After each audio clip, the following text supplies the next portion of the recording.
Hello बच्चों, let's read the question. The question says the diagram illustrates energy change in an enzyme controlled reaction. Which of the following represent lowering of activation energy? हमें question के अंदर एक diagram given हम यहाँ पे देख ही सकते हैं. हमें इसके अंदर बताना है कि इसके अंदर क्या हो रहा है. बेसिकली डायग्राम के अंदर हमें इलिस्ट्रेट करा गया चेंज इन एनर्जी जो एक एंजाइम प्रेजेंस के अंदर हो रहा है कि एक एंजाइम के इंट्रोड्यूस करने से किसी भी रिएक्शन के अंदर उसकी एनर्जी के अंदर कैसे चेंज आता है. हमें इसको देख के ये बताना है कि इस डायग्राम के अंदर से क्या चीज रिप्रेजेंट कर रही है लोअरिंग ऑफ एक्टिवेशन एनर्जी, कि कौन सा हमें लाइन, कौन सा पॉइंट, कौन सा ग्राफ का ये शो कर रहा है कि एक्टिवेशन एनर्जी यहाँ पर लोअर हो रही है, कम हो रही है. So now let's start the question. सबसे पहले हम क्वेश्चन को सॉल्व करने का की कॉन्सेप्ट देखेंगे. की कॉन्सेप्ट, सो क्वेश्चन को सॉल्व करने का की कॉन्सेप्ट क्या है हमारे, कि हमें एक्टिवेशन एनर्जी के बारे में पता होना चाहिए, राइट. मुझे सबसे पहले एक्टिवेशन एनर्जी के बारे में नॉलेज होनी चाहिए, तभी मैं क्वेश्चन को अप्रोच कर सकती हूँ, पता लगा पाऊंगी कि भाई मुझे एक्चुअली में इसके अंदर करना क्या है.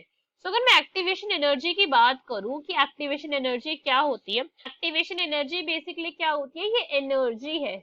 दिस इज एनर्जी जो रिक्वायर होती है. क्या है ये energy required to initiate a reaction. मेरी किसी रिएक्शन को अगर मैं इनिशिएट करना चाहती हूँ, उसको स्टार्ट करना चाहती हूँ, तो उसके लिए जो मुझे एनर्जी की रिक्वायरमेंट होगी, तो उस एनर्जी की रिक्वायरमेंट को क्या कहा जाता है, इसे ही कहते हैं हम एक्टिवेशन एनर्जी.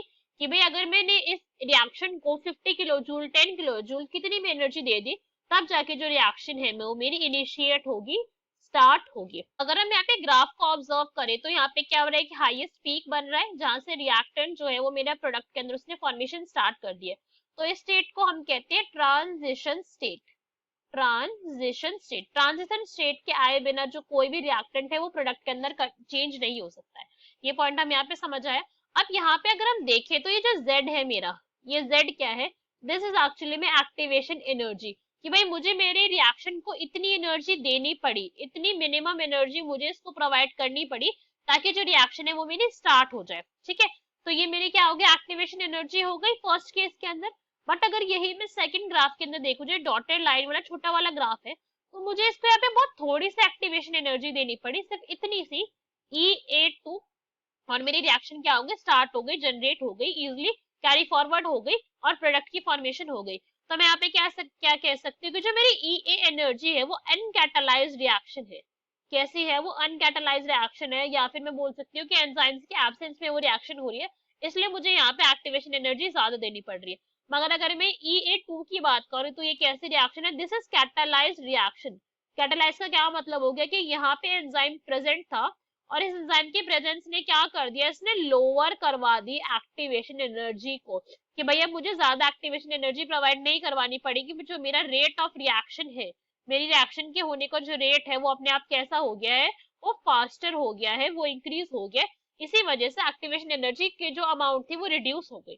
सर क्वेश्चन में हमसे ये पूछा गया कि भैया आप ये बताइए कि लोअरिंग ऑफ एक्टिवेशन एनर्जी, जो लोअरिंग है वो आपकी किससे डिपेक्ट हो रही है. तो लोअरिंग मेरी किस चीज से डिपेक्ट हो रही है, अगर मैं इस ग्राफ को देखूं तो वो डिपेक्ट हो रही है सिंपल सी मेरी Z माइनस वाई से, कि एनर्जी मुझे इतनी देनी थी बट अब मुझे इतनी देनी पड़ी, बिकॉज क्या हुआ कि यहाँ पे मैंने एक एंजाइम की यूज कर लिया, तो यहाँ पे जो इतना यहाँ पे डिफरेंस आया है, दिस मच रीजन का, ये क्या है, बेसिकली लोअरिंग है.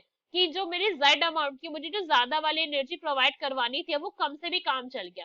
So this is Z minus Y is basically lowering of activation energy. कि इतनी अब मुझे एक्टिवेशन एनर्जी कम देनी पड़ी, इतनी कम से कम हो गया. ठीक है, सब हमारे ऑप्शन रीड करते हैं. ए में हमें क्या गिवन है, X, तो X तो भाई इनकरेक्ट हो गया, बिकॉज X क्या है, तो प्रोडक्ट फॉर्मेशन है, तो रॉन्ग हो गया. B इज Y, Y क्या हो गया, ये रॉन्ग हो गया, बिकॉज Y तो मेरी कैटालाइज रिएक्शन की थी ना, वो लोअरिंग थोड़ी हो रही है, वो तो फाइनल रिजल्ट है जब मेरी कैटालाइज रिएक्शन थी.